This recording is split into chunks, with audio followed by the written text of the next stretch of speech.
انگریزی کے حروف کی طور پہ hepatitis A, hepatitis B, hepatitis C, hepatitis D اور ہیپیٹائٹس ای بولتے ہیں۔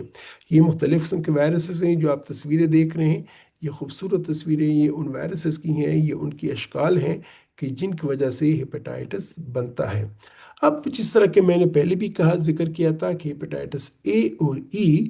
یہ خوراک اور پانی کے ذریعے ایک انسان سے دوسرے انسان میں منتقل ہوتی ہیں۔ یعنی یہ شخص ہے، اس کو اگر ہیپیٹائٹس اے یا ای ہے، تو جب وہ فضلہ پاس کرتا ہے، جب وہ بڑا پیشاب کرتا ہے، تو اس میں یہ ہیپیٹائٹس بی اور سی، ہیپیٹائٹس اے اور ای کے ذرات ہوتے ہیں، اور وہ ذرات جب وہ پانی، اس نے اگر ہاتھ صاف نہیں کیے، یا اس نے ہاتھ صاف نہیں کیے اور صحیح طریقے سے صفائی نہیں کی ہے، اور وہ اپنے گلاس کو ہاتھ لگاتا ہے، پیالی کو ہاتھ لگاتا ہے، تو اس میں بھی انفیکشن ٹرانسفر کر سکتا ہے۔ یا اگر یہ پانی جو ہے، یہ جو ایکسکریٹا ہے، یہ جو واش روم کا جو پانی ہے، یہ اگر کہیں پائپوں میں لیک ہو جائے، وہ مکس ہو جائے پینے والے پانی سے، تو ہوتا کیا ہے کہ جو شخص یہ پانی پیے گا، جو لوگ یہ پانی پئیں گے، یہ خوراک کھائیں گے، تو ان کو بھی ہیپیٹائٹس اے یا ای ہو سکتا ہے۔ جس طرح کہ یہ آپ دیکھ رہے ہیں کہ یہ جو پانی ہے، یہ گدلا پانی ہے، انفیکٹڈ پانی ہے، اور اس سے چانس ہے کہ اگر اس میں ہیپیٹائٹس اے یا ای کے وائرسز ہیں تو وہ دوسرے کو متاثر کر سکتے ہیں۔ اسی طرح یہ جو میں نے کہا کہ یہ چونکہ سٹول میں پاس ہوتا ہے، پخانے میں پاس ہوتا ہے، تو اگر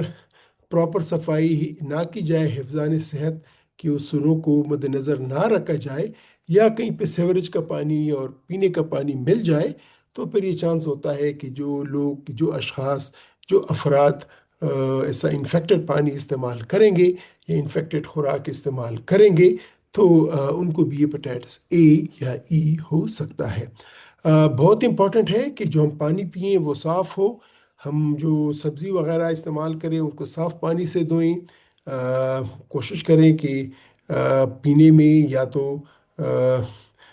فلٹر واٹر پئیں، صاف پانی پئیں، ابلا ہوا پانی پئیں۔ دس از ویری امپورٹنٹ۔ جو آپ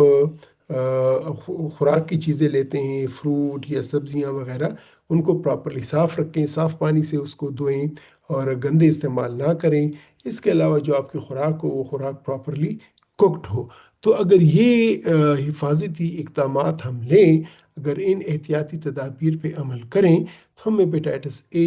اور ہیپیٹائٹس ای سے اپنے آپ کو بچا سکتے ہیں۔ اسی طرح ہاتھ دھونا بہت ضروری ہے، اور ہاتھ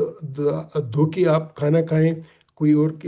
چیز استعمال کریں۔ اسی طرح ہیپیٹائٹس اے اور ہیپیٹائٹس ای کی ویکسین بھی ہے، تو یہ استعمال لگائیں جن لوگوں کو خطرہ ہے، یا جو ایسی جگہوں پہ رہتے ہیں جہاں پہ حفظان صحت کا مسئلہ ہو، تو ان کو ہیپیٹائٹس اے اور ای لگانی چاہیے۔ اس کے علاوہ یہ جو عام سین ہم دیکھتے ہیں ہمارے ملک میں عام ہے، یہ بہت بڑی وجہ ہے ہیپیٹائٹس اے اور ہیپیٹائٹس ای کے پھیلانے کا۔ اب باتیں ہیں ہیپیٹائٹس بی اور ہیپیٹائٹس سی، وہ وائرسز جو کہ، اور ہیپیٹائٹس ڈی بھی، جو کہ کرونک ہیپیٹائٹس بناتے ہیں، جس سے پھر سروسس بنتی ہے، اور جس سے پھر سروسس کے بعد پھر کینسر بنتا ہے۔ ان کی وجوہات ایک تو یہ ہے کہ یہ جو ٹیٹوئنگ ہوتی ہے، جس طرح کہ میں نے کہا کہ یہ خون سے،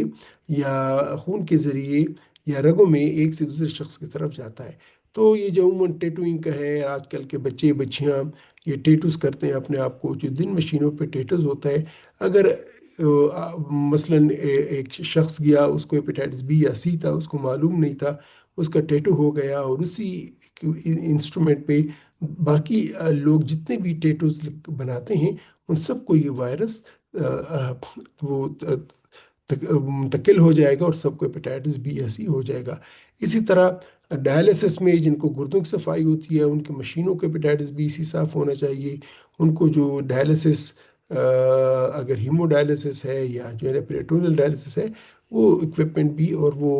ٹیوبنگ سب کچھ ہیپیٹائٹس بی سی سے صاف ہونی چاہیے۔ اسی طرح یہ اگر کوئی ویکسینیشن ہوئی ہے، وہ اس انجیکشن سے بھی ہو سکتی ہے۔ یہ عموماً ہماری بچیاں جو کہ اپنے کان میں سوراخ کرتی ہیں، چدواتی ہیں، یا پھر اپنے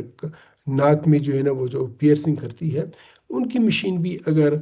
کلین نہ ہو تو ان کو بھی ہیپیٹائٹس بی یا سی ہو سکتا ہے۔ اسی طرح اب کچھ لوگ اپنے آپ کو جو ڈرگ ابیوزرز ہیں ان میں ہو سکتا ہے۔ اس کے علاوہ ڈینٹل پروسیجر سے بھی ہیپیٹائٹس بی ایسی ہو سکتا ہے، سرجری سے ہو سکتا ہے، انڈوسکوپی سے ہو سکتا ہے، دوران یہ انتقال خون سے ہو سکتا ہے۔ یہ ویری امپورٹنٹ ہے۔ یہ بہت ضروری ہے کہ ہم اپنے بچوں کو، تمام بچوں کو ہیپیٹائٹس بی کی ویکسین لگائیں، ہم اپنے آپ کو بھی اسکرین کریں، اور جن لوگوں میں ہیپیٹائٹس بی خوش قسمتی سے نہ ہو وہ اپنے آپ کو ویکسین کریں۔ خاص طور پہ وہ افراد کہ جن کے گھر میں کوئی ہیپیٹائٹس بی کا مریض ہے، یا اگر اسپاؤسز ہیں تو شادی شدہ جوڑے ہیں تو اگر ان میں سے شوہر یا بیوی کو ہیپیٹائٹس بی ہے تو دوسرے کو لازماً ہیپیٹائٹس بی ویکسین لگانی چاہیے، کیونکہ ہیپیٹائٹس بی ویکسین سے تقریباً مکمل طور پہ اس کے بچاؤ